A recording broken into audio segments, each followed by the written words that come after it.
नमस्कार, मैं डॉक्टर शिखा त्रिपाठी।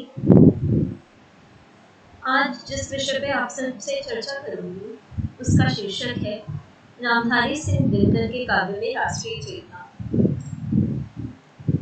जैसा कि हम सब जानते हैं कि रामधारी सिंह दिनकर को राष्ट्र कवि के रूप में जाना जाता है। जिस युग में उनका जन्म हुआ, वह विश्व भर में एक परिवर्तन का युग था। सभी जगह उथल पुथल मची हुई थी। नए युग का आगमन देश में हो रहा था। देश सामंती व्यवस्था को तोड़कर समानता से भरे समाज के लिए संघर्ष कर रहा था और भारत में इसकी शुरुआत विदेशी सत्ता से मुक्ति के लिए आंदोलन से प्रारंभ होती है। भारतीय राजनीति में उसी समय साम्यवाद का उदय भी हो रहा था। समानता से पूर्ण समाज की स्थापना के लिए दिनकर जैसे कवि का भी उदय उस समय होता है। दिनकर के समस्त काव्यों में हमें समसामयिक सामाजिक, राजनीतिक एवं सांस्कृतिक चेतना के दर्शन होते हैं। दिनकर स्वयं एक निर्भीक कवि थे। उनकी कविता में कहीं भी भय का आभास मात्र भी देखने को नहीं मिलता। उस समय देश में अंग्रेजों का राज था और दास्ता की बेड़ी से देश को मुक्त कराना हमारे सभी देशभक्तों की जिम्मेदारी थी। एक ओर तो सब देश के मुक्ति के लिए संघर्ष कर रहे थे, वहीं दूसरी ओर सड़ी गली पुरानी व्यवस्था के नीचे दबकर मानव को निकलना भी था। उसे अपनी डायरी के माध्यम से व्याख्यायित करते हुए दिनकर कहते हैं कि कभी कभी निर्भीक नहीं होंगे। इसी भावनाओं को खुद में समेटे हुए दिनकर की कविता हुंकार के रूप में हम सबके समक्ष प्रस्तुत होती है, जिसमें उस युग की चेतना, उस युग का बोध हमें देखने को मिलता है। जब वो ये कहते हैं कि समय दू की ओर सकते मेरे गीत विकल होए, आज खोजने उन्हें बुलाने वर्तमान के पल आए। शैल श्रृंग चढ़ समय सिंधु के आर पार तुम घेर रहे, किंतु तात क्या उन्हें भूमि का कौन धनुष पथ घेरे रहे।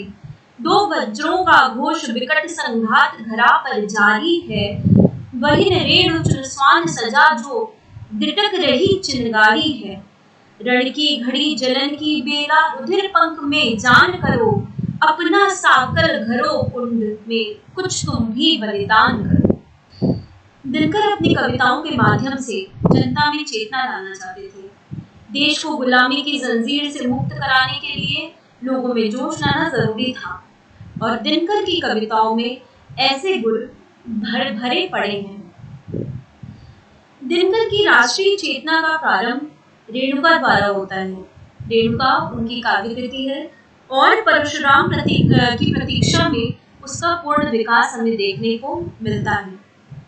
युगीन अत्याचार, अहंकार और आडंबर के नाश के लिए जब कवि कह उठता है कि गिरे विभव का दर्प चूर्ण हो, लगे आग इस आडंबर में, अहंकार के उच्च शिखर से स्वामहन अगड़ आग बुझा दो, जले पाप जग का क्षण में।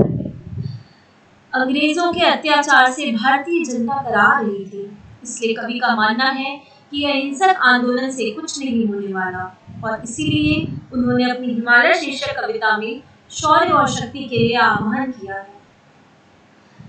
दिनकर में राष्ट्रीयता कूट कूट कर भरी हुई थी, लेकिन वे शांति अहिंसा को पूर्ण रूप से मानकर चलने के पक्ष में नहीं थे। उनका मानना था कि शांति और अहिंसा तभी सार्थक है जब उसका अनुयायी मजबूत हो।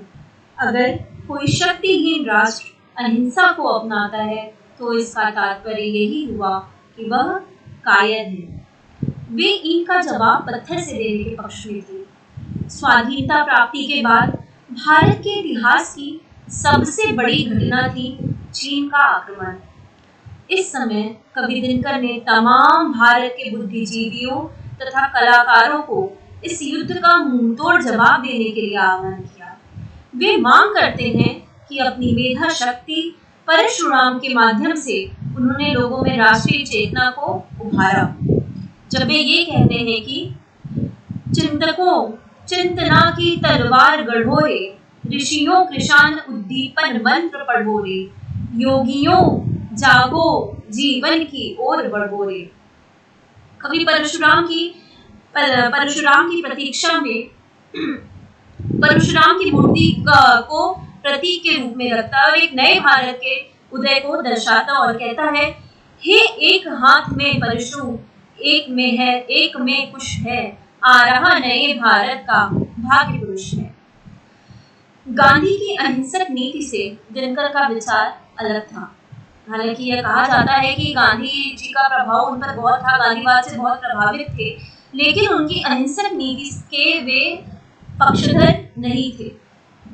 और इसलिए महामानव की खोज शीर्षक कविता में गांधी की नीति पर निर्भीकता पूर्वक प्रहार करते हुए कहते हैं कि उब गया हूँ देख चतुर्दिक अपने, उब गया हूँ देख चतुर्दिक अपने, आज धर्म का ग्लानि भिन्न प्रवर्तन, युग सतत सुबद्ध पुनः कहता है, ताप कलुष है आशा बुझा दो मन की।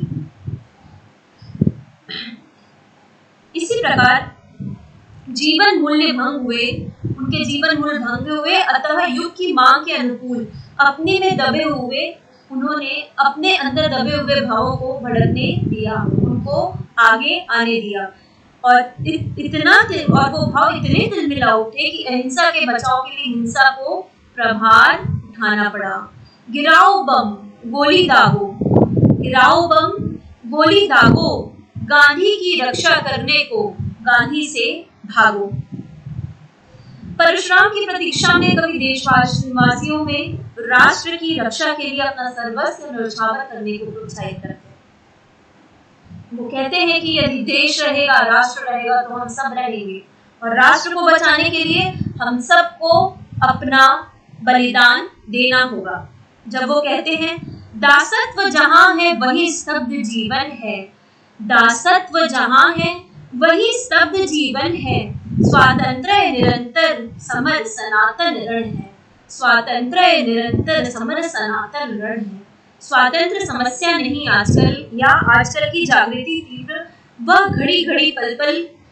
कवि आगे कहता है कि तिलक चढ़ा मत और हृदय में हूक दो, तिलक चढ़ा मत और हृदय में हूक दो, दे सकते हो तो गोली बंदूक दो।